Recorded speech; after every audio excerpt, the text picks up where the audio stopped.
Muito boa noite, queridos amigos, queridos companheiros nessa nossa estrada evolutiva. Boa noite, minha querida. Boa noite, meu amor. Boa noite com uma alegria muito grande que nós estamos aqui e é com essa mesma alegria que nós convidamos vocês a estar conosco nesse Evangelho no Lar. O Evangelho no Lar, ele traz não só para nós, para nossa residência, para os nossos vizinhos, para toda a luz das palavras de Jesus, não é mesmo, Claudinha?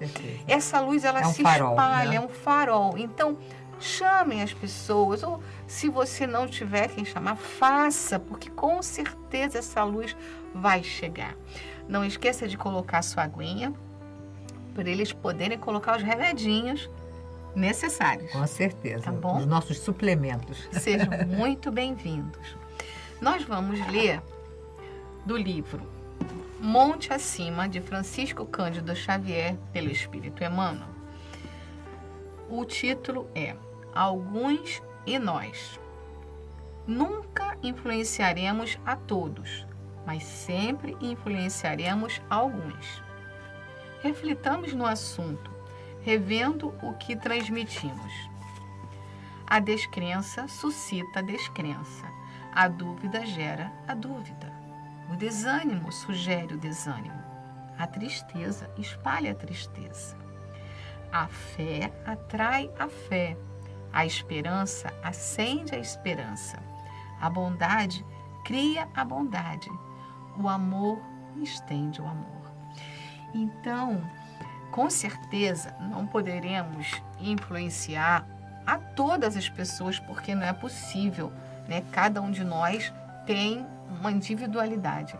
Mas o que pudermos fazer de melhor para que as pessoas estejam melhores, e nós também, faz toda a diferença. Com certeza. Faz toda a diferença. Somos aquilo que atraímos, que pensamos, e se nossa proposta verbal, da conversa, é também generosa, fraterna, deixamos aquela marca por onde nós passamos, né? Isso então, mesmo. Temos que fazer essa vigilância naquilo que nós recebemos e naquilo que nós estamos deixando ao outro. Exatamente.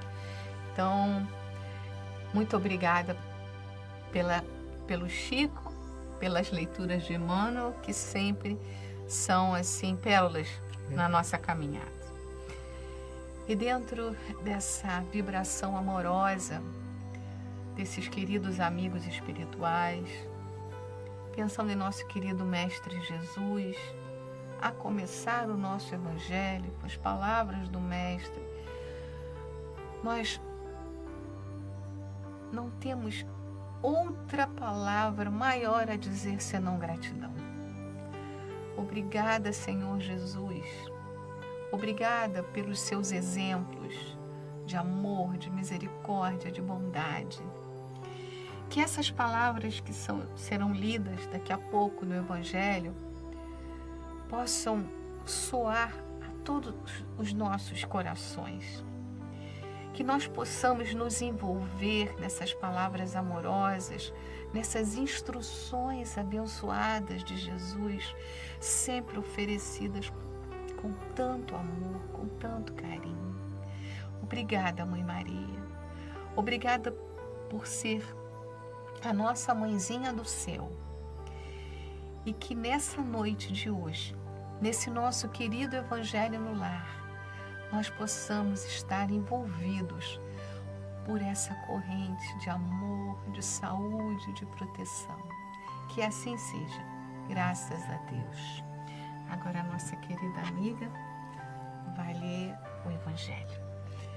Olá, meus amigos queridos, saudade de estar aqui, de estarmos juntas.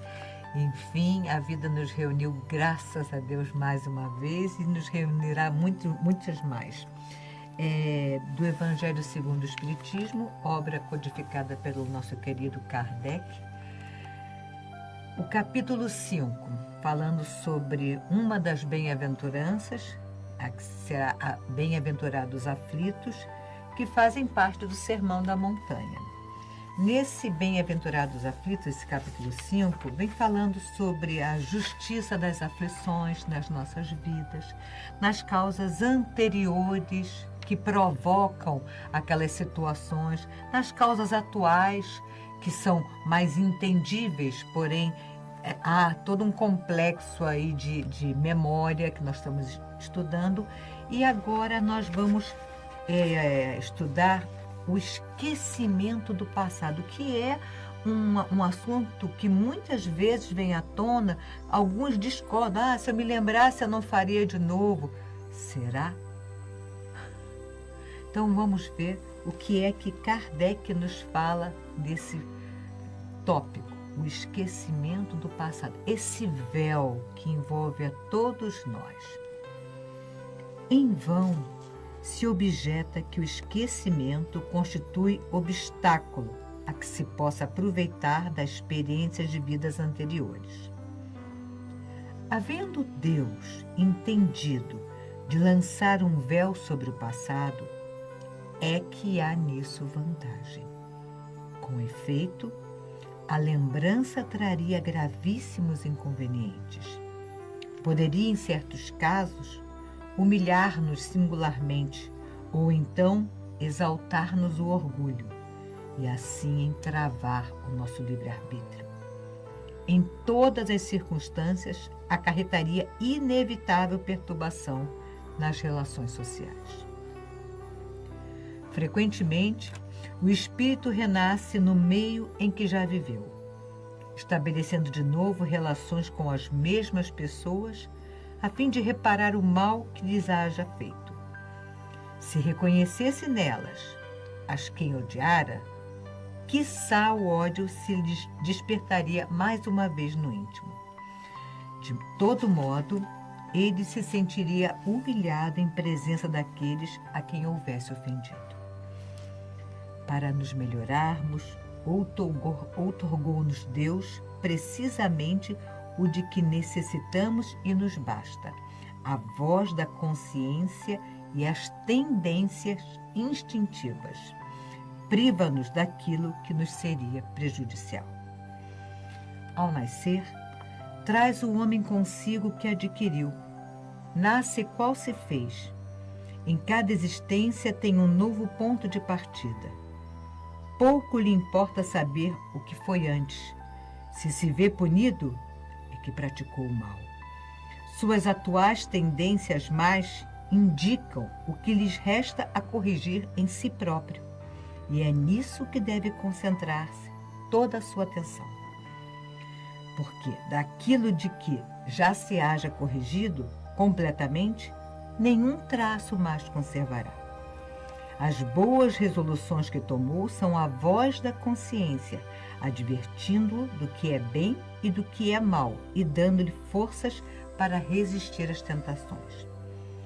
Aliás, o esquecimento ocorre apenas durante a vida corpórea. Volvendo à vida espiritual, readquire o espírito a lembrança do passado.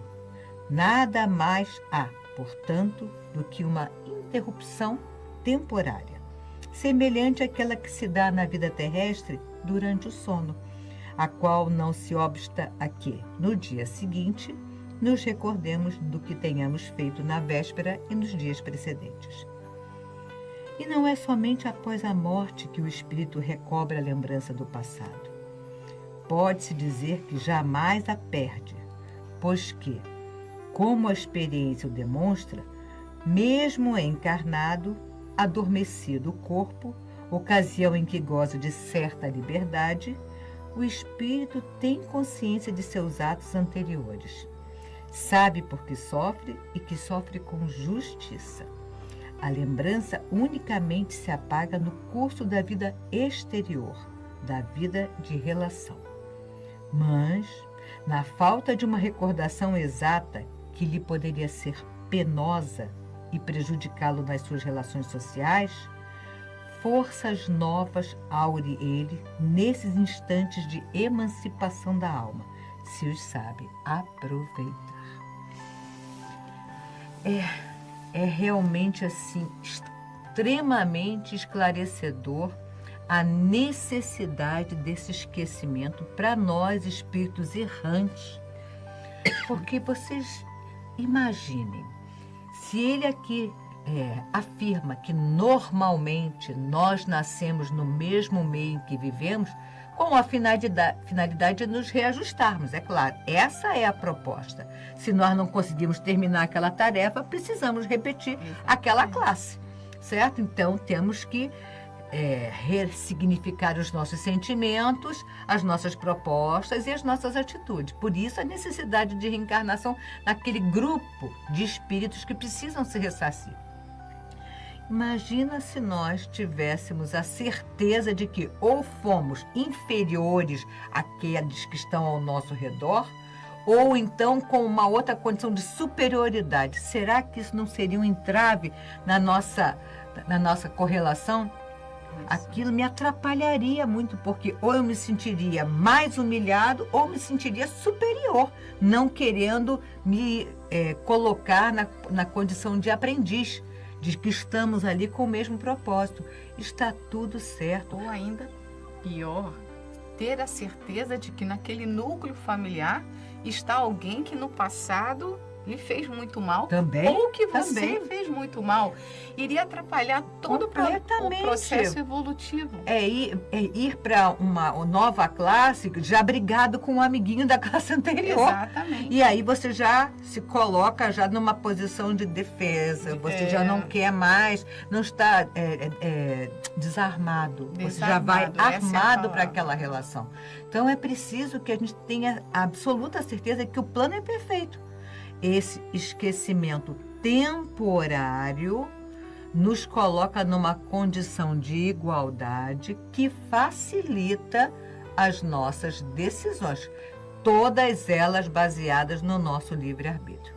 E é importante que fala da consciência. A nossa consciência tem a intuição de tudo aquilo que nós precisamos melhorar. Sim. É a mão de Deus, né? É a semente divina que habita em nós que nos dá aquela intuição de que isso eu não devo fazer. Um alerta, aqui né? eu devo melhorar. É ouvir, é uma frase batida, ouvir a voz da consciência. Sim, é verdade. E ele fala aqui muito sobre o período do sono, né? Onde nós estamos nesse desprendimento, ainda ligados ao nosso cordão de prata, mas com muito mais mobilidade e podendo ir a alguns lugares onde a nossa consciência vai ser reforçada, para nós podermos estudar, sermos informados de determinadas situações, de acordo com o nosso grau de mais espiritualidade ou não. Algumas vezes nos recordamos, outras vezes não. Mas nós somos sempre orientados. Sim. E existe um ditado muito interessante, aprendido num desses estudos, que corriqueiramente nós falamos: me diga com quem andas que eu te direi quem és, né? Aqui, dentro da visão espírita, eles dizem: me diga com que tu sonhas que eu te direi quem fostes. Porque as nossas memórias são ativadas. Então vamos ficar atentos para que a gente possa perceber que está tudo perfeito. O plano de Deus é perfeito e é sempre para dar certo. Se existe a necessidade desse esquecimento temporário, como ele fala aqui, é para que nós possamos estar numa condição fraterna e não de combate. É sempre de ajuste, reajuste e nunca de guerra. Exatamente. Agora a nossa prece final, né? Meus queridos, mais uma vez, nós aqui, junto ao Evangelho do Senhor Jesus, esse livro, esse tesouro, esse código de moral e ética, de boa conduta, de esclarecimento e de alerta, que precisamos, tanto quanto a água para o corpo é o Evangelho para a alma.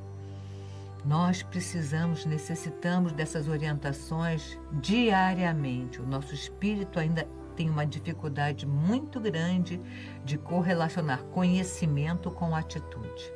Então é preciso que a gente adquira cada vez mais esse conhecimento do Evangelho para podermos transformá-lo nas atitudes que tantos vão fazer com que nós possamos nos elevarmos moralmente, espiritualmente, crescermos nessa escala evolutiva.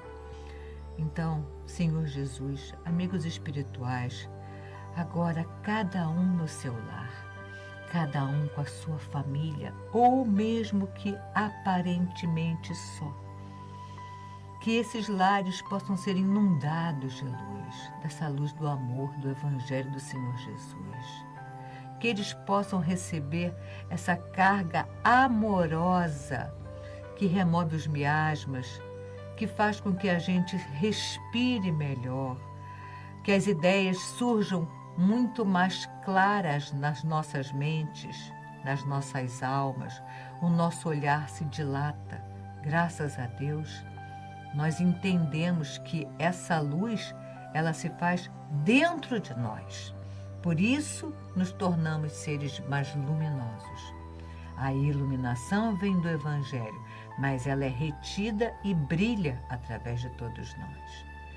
Então, que esses lares luminosos, brilhantes, cheios dessa energia amorosa que o Evangelho do Senhor Jesus nos traz, possam contagiar todos aqueles que ali estão participando do culto do Evangelho no lar. É um tesouro, é uma dádiva, é um legado e é uma bela herança que nós devemos deixar para aqueles nossos descendentes. O exemplo de trazer para dentro da sua casa, do seu lar, o Evangelho do Senhor Jesus.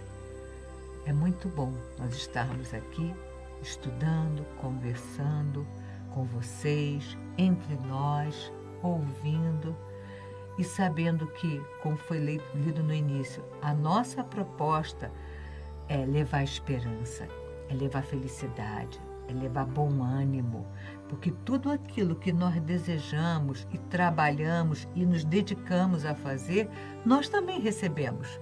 É a lei da afinidade, como ela leu no início. Se oferecemos esses sentimentos mais nobres, nós também partilhamos disso. Então, até por sabedoria, haja no bem. Convide, promova, esclareça, socorra, enfim. Ame. Ame. Ame. Ame. Ame. Ame. Só o amor cobre a multidão de pecados. Cura todos os males. Todos. Não importa qual seja a pergunta, o amor vai ser sempre a resposta. Sempre, porque cobre tudo. Isso. Agora nós vamos beber nossa aguinha. Sim. Vocês aí, bebam a aguinha Sim. de vocês.